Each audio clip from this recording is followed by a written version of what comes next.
Before us today is a figure who looms larger than myth, yet remains cloaked in shadow. A man whose name has echoed down the centuries, whispered with both reverence and dread. Salazar Slytherin. He was one of the 4 architects of Hogwarts, a genius of his age, and a wizard of unmatched cunning. To some, he was a visionary who foresaw dangers others refused to acknowledge. To others, he was a bigot whose mistrust of Muggle-borns planted seeds of prejudice that would poison generations to come. The house that bears his name is synonymous with ambition, pride, and resourcefulness, yet also accused of fostering arrogance and cruelty. His emblem, the serpent, still coils in the minds of all who hear it, symbol of wisdom and warning alike. And his legacy, the Chamber of Secrets, has made him infamous across the centuries. But who was the man behind the myth? What drove him to build Hogwarts and to abandon it? What truth lies behind the founding quarrel, and what did he hope his heirs would carry forward? Tonight, across the distance of time, we summon the voice of Salazar Slytherin himself, to hear at last his own defense, his own vision, his own truth. Salazar Slytherin, welcome. Your words are heavy with both praise and accusation, fitting, for my name bears both. Few have sought my voice, preferring to let rumor speak in my stead. Yet you call me forth not as caricature, but as man. For that I grant you my presence. Ask what you will, and I shall answer, with candor, with sharpness, and with the weight of centuries. Let truth coil like the serpent, silent, patient, waiting to strike when least expected. I am ready.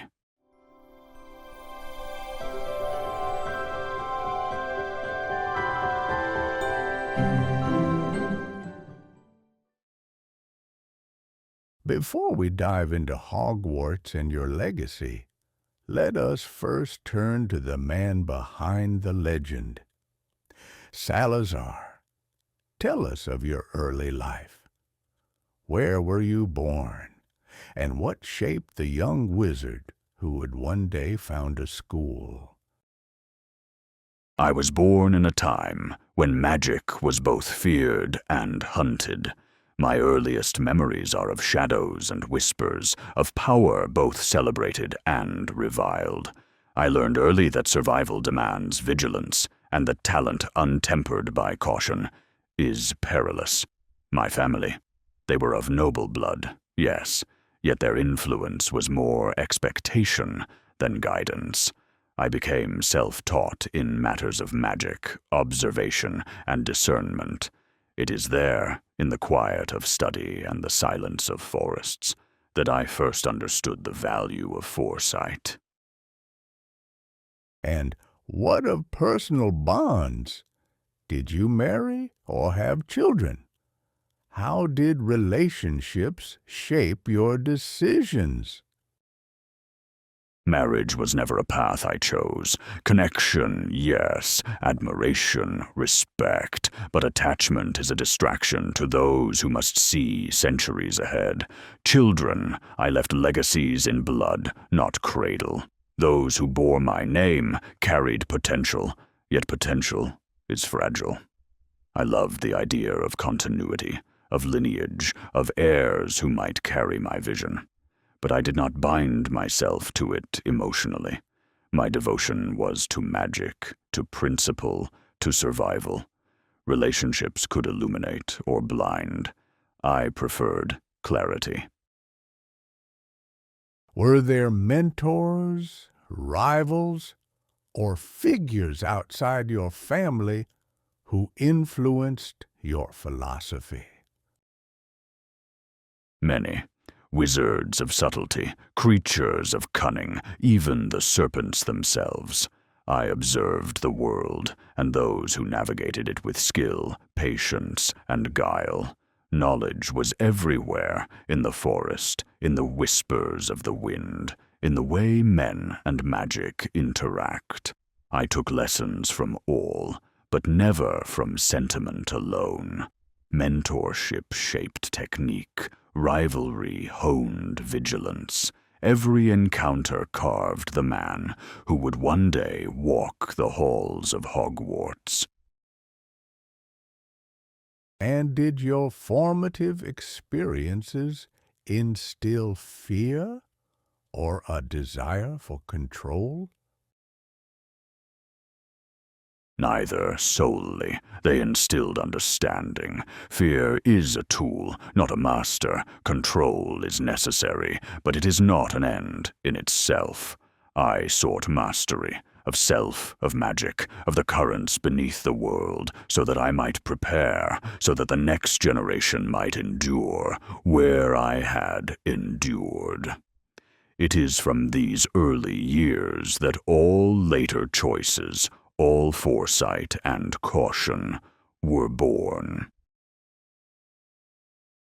It is clear that even in youth, your mind was shaped by vigilant foresight and the weight of legacy. Your early lessons in survival, observation, and mastery of magic would guide every choice you made at Hogwarts. And yet, when you joined forces with the other founders, your vision for the school did not remain aligned. Salazar, tell us about your relationship with magic itself. The spells, charms, and artifacts that shaped your life and your vision. Magic is a language, a tool, and a mirror, a reflection of the mind that wields it. Each spell carries intention, each artifact embodies purpose. I have always approached both with calculation. Nothing is cast without consideration, nothing created without foresight. Magic is not merely power, it is responsibility. To wield it without clarity is to invite calamity upon oneself and others. Were there particular spells you developed or mastered that you considered indispensable? Indeed, some are simple in effect, but profound in consequence. Charms of concealment, wards against intrusion, protections that endure centuries. Others are intricate, requiring patience and precision. Transfigurations that test both skill and restraint. Each spell I favored was designed to serve foresight, to safeguard knowledge, to preserve order. Brilliance without control is folly. Control without vision is stagnation. And what of artifacts? How did you choose which objects to create or protect, and why? Artifacts are crystallized intention. A wand, a tome, a vessel, each carries the essence of its maker's will. I placed enchantments upon objects not for vanity, nor for dominance, but to guard what is precious: knowledge, safety, legacy. The Chamber of Secrets itself is an artifact in this sense, a testament to both vigilance and inheritance. Artifacts obey the hand that understands them. Misused, they become instruments of ruin. One must always respect both the power and the consequence inherent in creation. Did you ever fear your own creations, or see them as extensions of yourself? Fear is misnamed. I do not fear what I craft, for I understand it. I respect it, and in respect lies mastery. Yes, my creations are extensions of my will, yet they are also tests of others, of time, of the wisdom of those who inherit them. A spell, a ward, a creature, Each is a mirror. It reveals the cunning, the restraint, or the folly of its master. My artifacts demand vigilance as much as they enforce it. So, your magic, your spells and artifacts were never ends in themselves. They were always part of a larger vision? Precisely. Magic is not to impress, nor to dominate. It is to prepare, to protect, to ensure the survival of what matters. Every charm, every creature, every ward is a lesson. Power without purpose is a blade that will cut its wielder. I wielded my magic to endure, to teach, and to shape the world in ways that foresight demanded. Nothing more. Nothing less. Salazar Slytherin, founder of one of the most enduring houses at Hogwarts School of Witchcraft and Wizardry. For centuries, your name has been tied to ambition, cunning, and controversy. Thank you for joining me across time and history. Let me begin simply. Why did you, of all wizards, choose to found a school? A school is not merely a collection of classrooms. It is the forge of the future. In my youth, I beheld raw magical talent squandered through ignorance, children born with power, yet taught nothing beyond instinct, risking discovery by muggles, or disaster by their own hand. I sought order. I sought a sanctuary. With Gryffindor, Hufflepuff, and Ravenclaw, I shaped Hogwarts so that the next generation might wield magic with mastery rather than folly. My motives were not prideful. They were protective. Magic must be honed, or it will consume both wizard and world alike. And yet, your vision for the school soon diverged from that of the other founders. What, in your eyes, was their mistake? Naivete. Godric's bravery blinds him to danger. To him, the world is a battlefield where courage alone prevails, but courage without foresight is recklessness dressed in armor. Rowena's thirst for knowledge is admirable, yet she clings to the belief that intellect alone can tame folly. She confuses brilliance with wisdom, and they are not the same. And Helga, Helga. Her heart is generous, but generosity can be a crack in the wall through which ruin seeps. She welcomed all who knocked, forgetting that not all who enter come with clean hands or loyal hearts. I alone perceived the peril. To admit the unworthy, and yes, I mean Muggle-born, was to invite ruin. They carry within them blood that once denied, persecuted, and hunted us. Why should we gift them the secrets of our world? Why should we believe their loyalties will lie with us, and not with the very people who despise us? I did not despise their magic, but I mistrusted its roots. I foresaw betrayal where my fellows saw only hope. You speak of Muggle-borns as if their heritage defines their loyalty. But was it not possible that some among them might have proven more steadfast, more true, than even a pure blood? Possible, perhaps, but a school is not built on exceptions. It must be safeguarded against the rule. For every loyal Muggle-born, how many others might carry fear of discovery back to their kin? How many might betray us, not from malice, but from weakness? A chain is only as strong as its frailest link. Would you build your fortress on such ground? I would not gamble the future of wizardkind upon sentimentality. Some would say your stance was driven by prejudice rather than prudence. How do you answer that charge? Prejudice is blind hatred, irrational and unyielding. Prudence is recognition of patterns carved in blood and fire. I lived through the hunts, through the pyres, through the whisper of steel in the night. My mistrust was not conjured from arrogance, but from scars. Perhaps in ages hence, when Muggles are changed, my view will seem harsh. But in my time, it was not hatred that guided me. It was survival. History will condemn me as cruel, yet it is the soft-hearted who would have led us to ruin.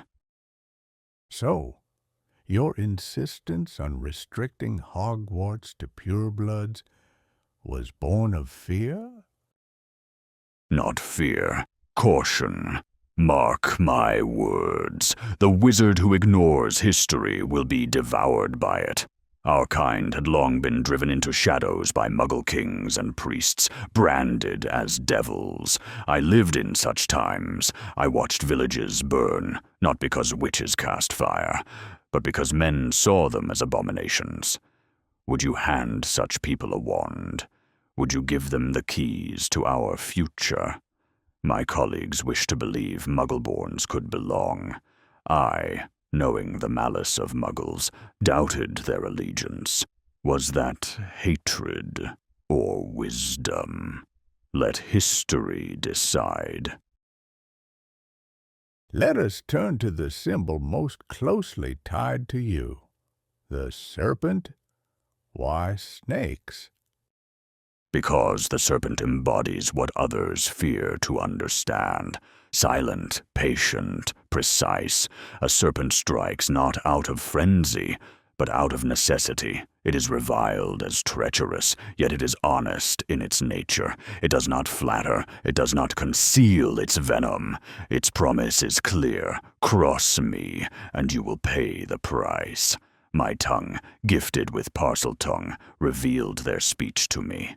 I listened, and I learned. From them I took wisdom, that survival requires cunning, that concealment is often strength, that patience wins wars where force cannot. The serpent is not evil. It is nature distilled to clarity, and so I chose it, not as a threat, but as a truth, that power itself is not vile, only those who wield it unwisely. To walk with serpents is to walk with clarity. Yet for many, the serpent is a symbol of deceit, of temptation, even of evil. Did you choose it in defiance of those associations? Indeed, I chose it because others feared it. Men demonize what they cannot master. The serpent has long been painted in scripture and superstition as an enemy, a corrupter, a devil's tongue. But to me, that only proved its wisdom. What creature is feared most? The one whose nature cannot be bent to man's will. In embracing the serpent, I embraced defiance, a refusal to let Muggle lore dictate the symbols of wizardkind. To hold the serpent as emblem is to say, we will not bow to your myths. We will make our own. And the Chamber of Secrets, why did you create it? Because my departure from Hogwarts was inevitable. My colleagues would not yield, and I would not compromise. Yet I knew Hogwarts must one day be purged of its folly. The chamber was not a weapon of petty vengeance, but of last resort. Within it, I placed a guardian, a basilisk, a creature feared above all others, and rightly so. Only my bloodline, my heirs, could command it. Should the school fall into corruption, should Muggle-borns endanger us, then my heir might cleanse Hogwarts. It was not meant for glory. It was meant for survival. Why a basilisk, of all creatures? Was that not the most dangerous choice imaginable? Dangerous, yes, but danger inspires reverence. A basilisk does not merely kill, it commands awe. It is the embodiment of judgment, a living sentence upon those who gaze unworthily upon it. No other creature bore the weight of finality, as the basilisk did. Had I chosen a lesser guardian, it might be dismissed, disarmed, defeated. The basilisk, however, is absolute. Its presence alone would ensure that only one with true authority could ever dare to wield it. Surely you understood the danger of such a creature. Did you not foresee the deaths it might cause? A basilisk is perilous, yes, but so is unchecked folly. Understand this: to create a safeguard is not cruelty, but foresight. Better to have a sword sheathed in stone, waiting, than to stand unarmed when the enemy breaches your gates. I trusted that only one worthy of my will would awaken it. I did not anticipate centuries of silence, nor that a boy named Tom Riddle would twist my intentions into horror. That was not my design. That was his corruption. When Tom Riddle finally opened your chamber, he used the basilisk not for protection, but for terror. Do you feel regret, knowing your creation brought death to innocence? Regret? No. Regret is for those who act without foresight. I did not design the chamber for wanton slaughter, but for preservation. If a pretender abuses my legacy, that is his stain, not mine. The blood of innocence belongs to him, not to me. My design was sound. His will was corrupt. Even the noblest of instruments can be turned to ruin in unworthy hands. Then tell me, would you still trust your heirs after what Riddle became? Was blood truly a guarantee of loyalty to your cause? Blood is the foundation, not the finish. A bloodline carries potential, but it does not promise wisdom. I trusted that my heirs would inherit not only my tongue, but my judgment. I see now that power alone, without discipline, breeds calamity. If I erred, it was in believing that legacy could ensure character. Yet, mark this, even if my heir faltered, the principle stands. Hogwarts must be guarded. Magic must be preserved. If not through my blood, then through will strong enough to carry it. Let us dwell on that. Voldemort, a man who claimed descent from you. What do you think of him? Voldemort. Yes, I know of him. He was cunning, brilliant, ambitious, traits worthy of Slytherin. Yet he was also hollow. He mistook cruelty for strength, domination for leadership.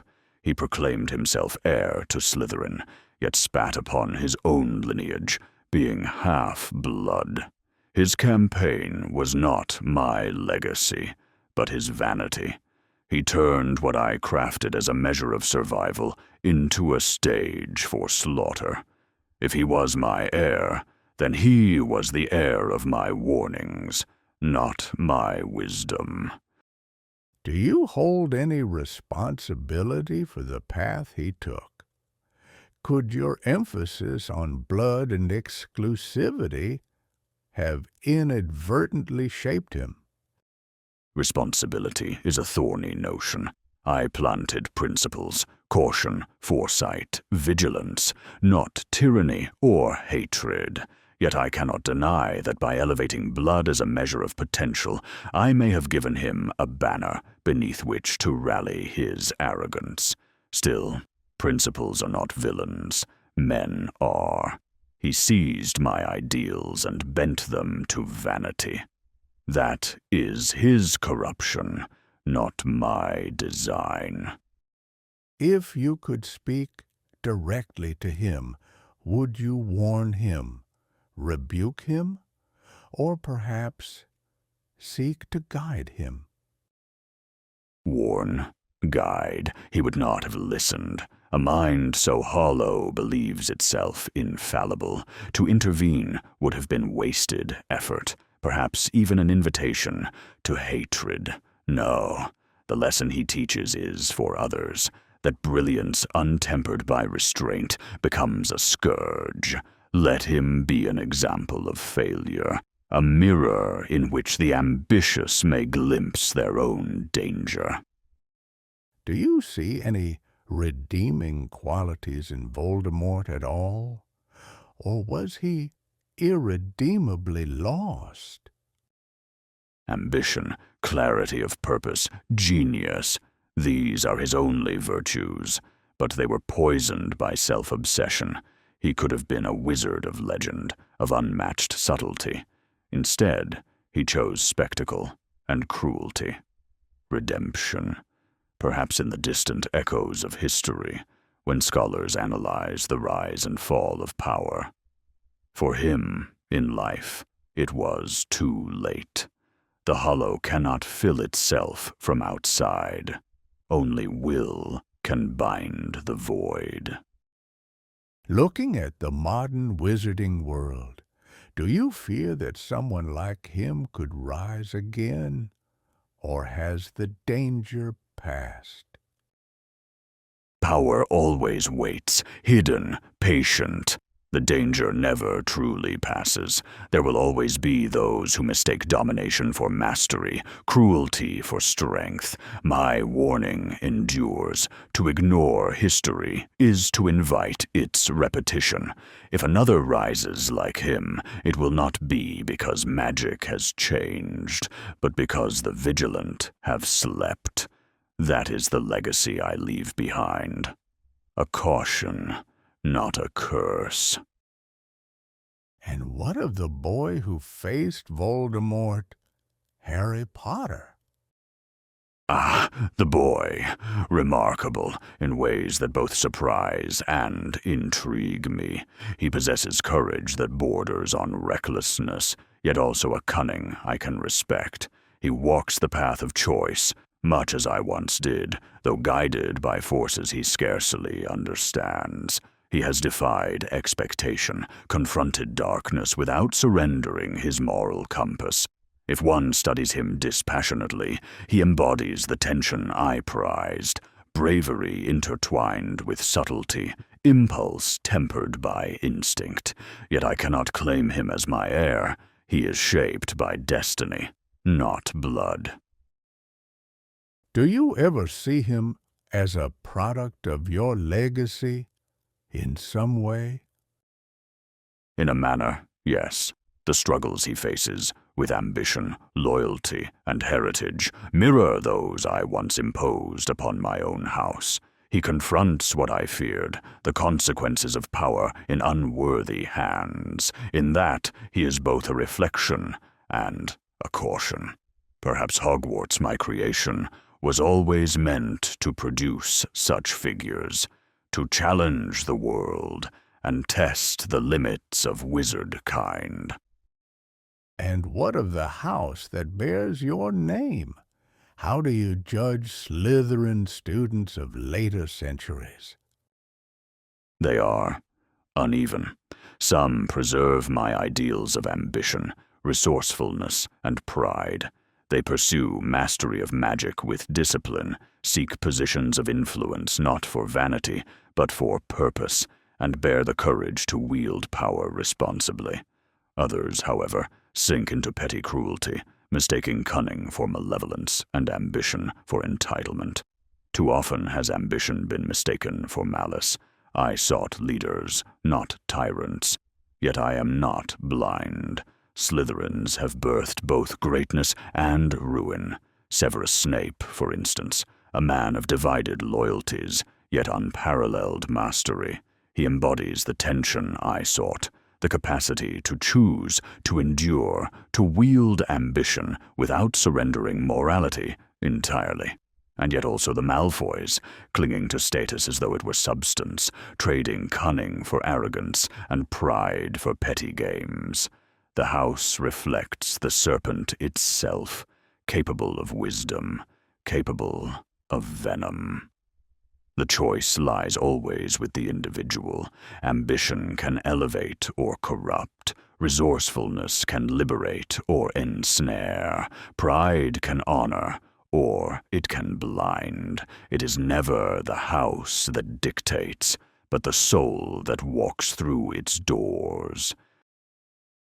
Do you see a pattern in those who succeed versus those who fail? Is it blood, upbringing, or something else? Blood grants potential, nothing more. Lineage may carry a legacy of talent or temperament, but it cannot dictate choice.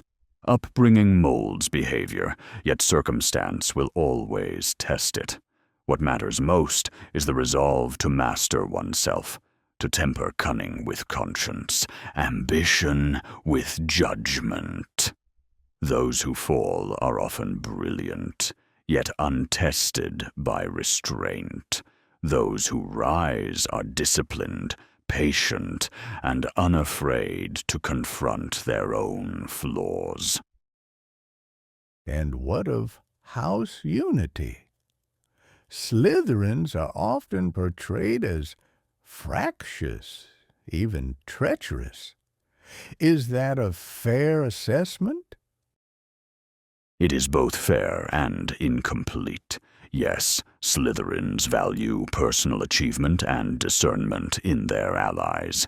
Yes, they will act strategically, sometimes ruthlessly, but treachery is not inherent to the house. It is the reflection of the individual's character. A Slytherin who trusts poorly may seem deceitful, but a Slytherin who values wisdom over sentiment is merely cautious. Unity is not imposed. It is earned. Strength without understanding invites fracture. Wisdom can foster loyalty, even among the ambitious. Finally, if you could speak to Slytherins of today, what guidance would you give? Embrace your ambition, but temper it with judgment. Seek mastery, but not at the cost of conscience. Be cunning, yet honorable in your cunning. Pride yourself on your resourcefulness, but let it serve a purpose beyond ego. Remember that the serpent strikes with precision, not fury. So too must you wield your gifts. Ambition alone builds towers, but wisdom ensures they stand. That is the lesson of my house for all time. Looking back, do you regret leaving Hogwarts? Regret is a luxury. I made my choice. My vision could not coexist with theirs. Better to depart than to dilute conviction.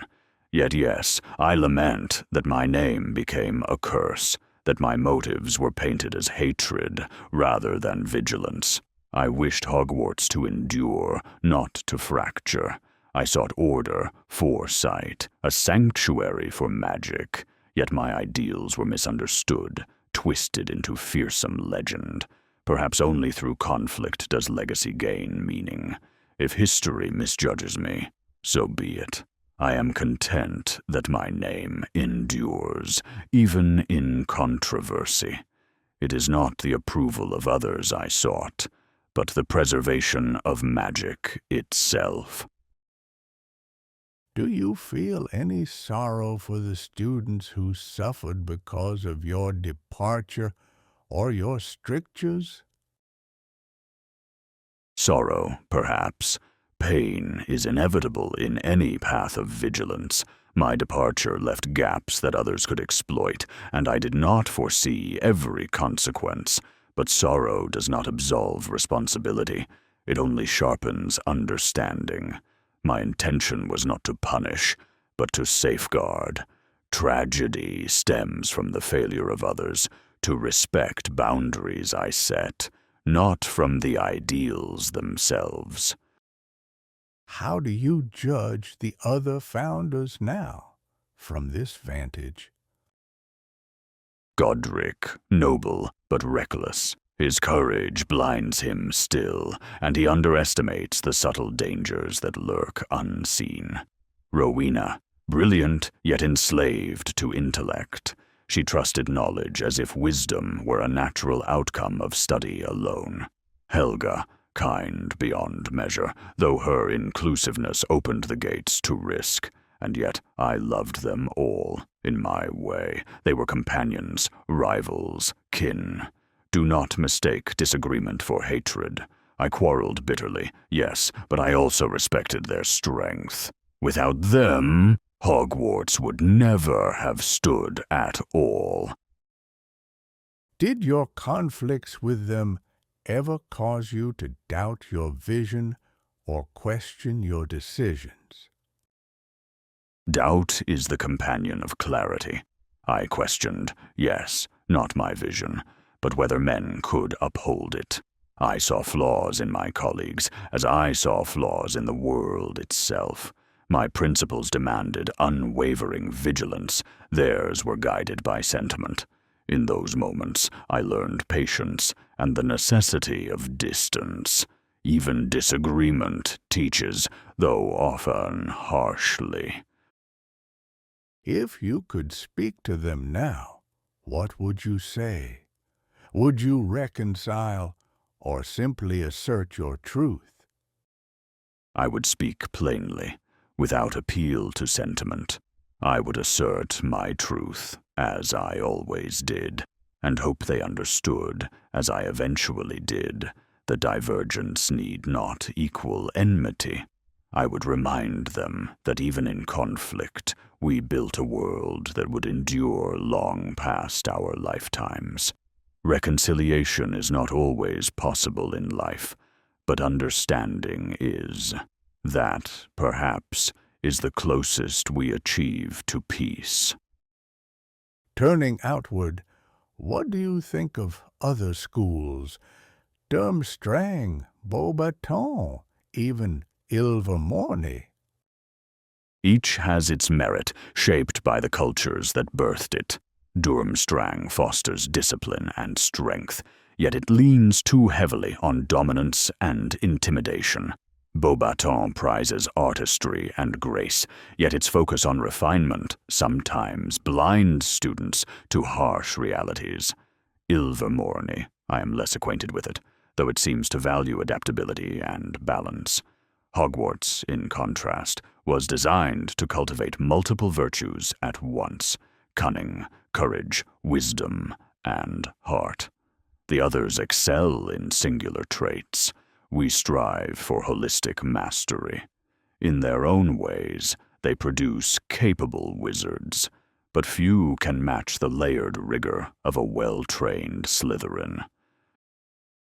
And in your estimation, who stands as the most powerful wizard the world has ever known? Power is not a single metric. It is a combination of skill, insight, and will. If measured by cunning and influence, Voldemort certainly dominates. If measured by wisdom and restraint, then perhaps Dumbledore, though he tempers brilliance with mercy, something many fail to appreciate. And yet, ultimate power lies in those who master themselves first. True supremacy is never in spells alone, but in judgment, foresight, and the capacity to act without surrendering conscience. That is the measure I prize most. So power without discipline is dangerous? Indeed. Talented fools may strike hard, but they strike blindly. Discipline binds potential, focus shapes ambition, and foresight converts ability into enduring legacy. Without these, power is chaos incarnate. That is the lesson that all who claim the Slytherin name, or any magical lineage, must grasp. If you could speak to today's wizarding world, what would you say? I would say this. Your survival depends not on purity of blood, but purity of vigilance. Magic is fragile. It is not an eternal gift. It is a flame that must be guarded against the winds of folly. Muggles will change their weapons, but not their hearts. Wizards will change their fashions, but not their flaws. Do not be deceived by sentimentality. Ask always, who holds power, and to what end? If you forget this, the basilisk will not need to awaken. The world itself will consume you. Are you warning of threats beyond Hogwarts, beyond even the wizarding community? Indeed. The world is wider than any castle, any house, any lineage. Threats lurk in politics, ambition, ignorance, and envy. Not all wield wands, yet all can shape destiny. Wizards who close their eyes to reality invite disaster. Vigilance is not paranoia, it is clarity. Recognize the currents beneath the surface, or be swept away. And what of hope? Does vigilance leave room for it? Hope is the compass, not the sail. Blind optimism is folly, yet insight allows hope to guide strategy. Hope without knowledge is weakness. Knowledge without vigilance is danger. The wise combine them. The unprepared perish. That is the balance the modern world must learn anew. A lesson carved in centuries of trial. Do you believe any wizard today is truly prepared for such challenges? Few. Some possess ambition, others intellect, some courage, but rare is the one who fuses all these with foresight. That is why Slytherin endures, to remind them that power is not a gift, but a responsibility. Those who grasp this may flourish. Those who ignore it, even in this age, will falter, as history has repeatedly shown.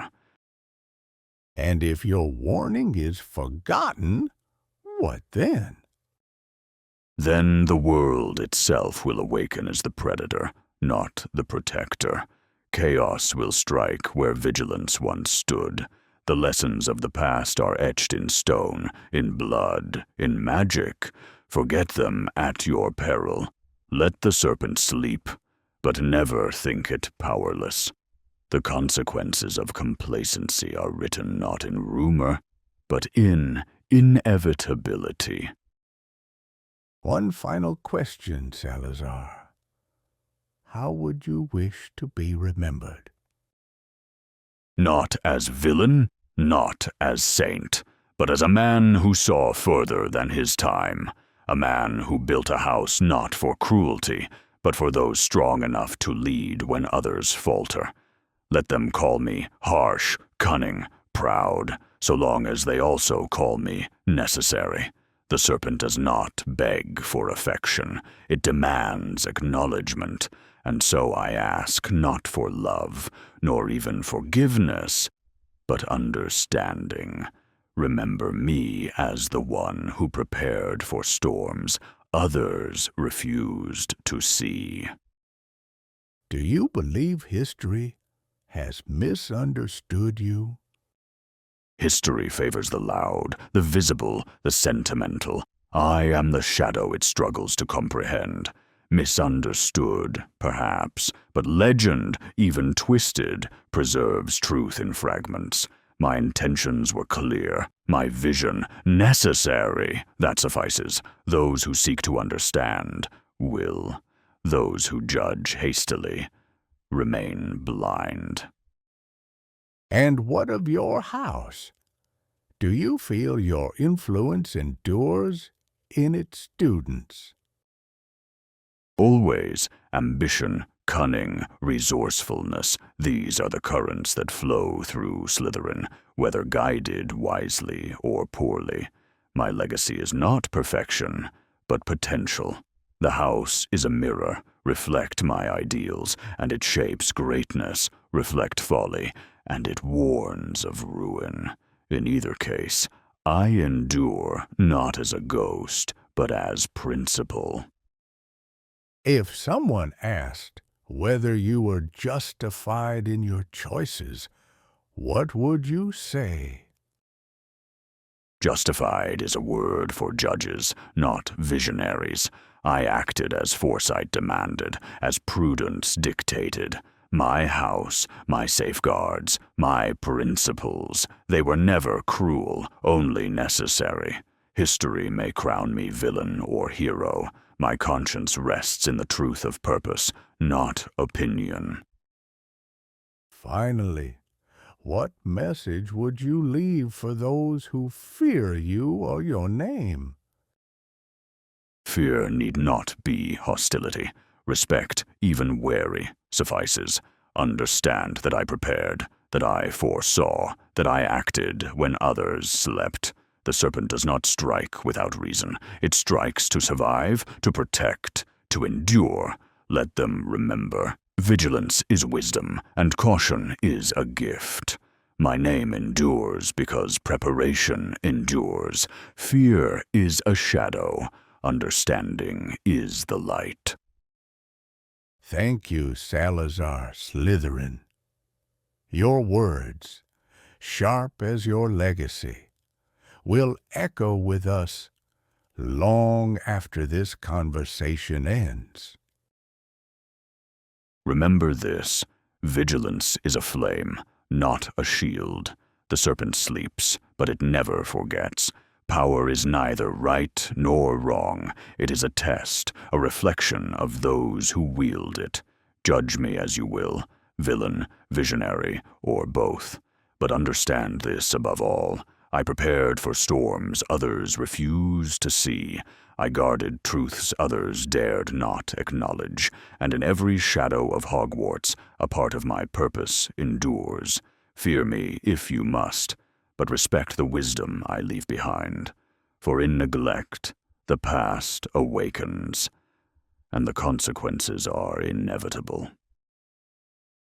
Across centuries, names have been whispered, legends have been debated, and myths have been feared. Yet tonight, Salazar Slytherin spoke, not as a shadow, nor as a specter of terror, but as a man of vision, of principle, of foresight. In his own words, we glimpse the weight of legacy, the burden of vigilance, and the clarity of a mind that foresaw storms others refused to see. He is neither saint nor villain, neither hero nor tyrant, but a reminder that history is shaped as much by those who prepare as by those who act. The serpent sleeps, yet its lessons endure, echoing in the halls of Hogwarts, in the hearts of its students, and in the subtle currents of magic that flow unseen. Salazar Slytherin's legacy is not merely in the house that bears his name, nor in the chamber hidden beneath stone, nor in the bloodlines he guarded. It is in the caution, ambition, and foresight he demanded of all who dare wield power. And perhaps in understanding him, we may better understand ourselves. For history remembers deeds and names, but wisdom remembers intention. Tonight, we have seen both.